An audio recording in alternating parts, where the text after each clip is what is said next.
Je bale ko mukwana. Kale sibona je bale. Oli ku D3 Media era nga twetuza no kweza ompira nga gugenze. Mpira gwe nga gugenze. Ompira gwogera coach ye. So tuwe kumanya gwe yanjira abantu abakulaba. Amanya nakalyango Eleni nga nkozesa nakawa Bobby. Ompira tegubadde mubi naye era tuhunzise ffe batukubye omupiira abasajja basambye bulungi nnyo nga bayingira ekisenge kyaffe nga bakola ki nga baagala.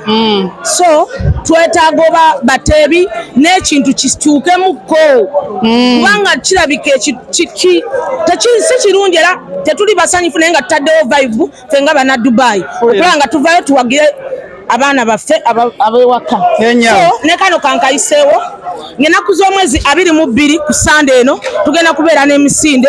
Gino emisinde tetwasobola gidduka kubanga twali mu kisiibo then n'omusana ne gujja. So ngenaku z'omwezi 22 tugenda gidduka wali ku Amity School. Mbakoowola mwenna okujja mu bungi omujezi gwaddira mu 55 nze n'aka Bobby nze njitunda ewamu ne ku Vienna ne w'omukulu Isamaili Sabagile.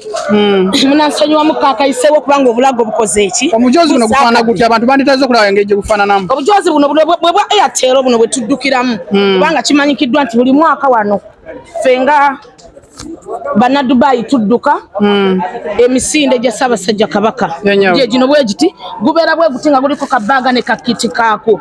Ku 50 dirham. Ku 50 dirham. Yenyawo. Yeah, so mujje mwenna mu bungi okulaba nga mukola ki mugula emijozi gino nga twetaba misinde nga tugoba fa abaana bawala butafuna ki bulwadde bwa sirimu gwe mulamwa gwajo awo nga nvuddewo era mu misinde we gimala okugwa tugenda kubeera n'amasaza gaffe kwolwo lunaku. So mwenna abali omukimanyi nti Dubai wabaddengayo amasaza agakola ki agatambula buli lwa Sunday. Saawa zino tuyina Kyaddondo ne Butambala.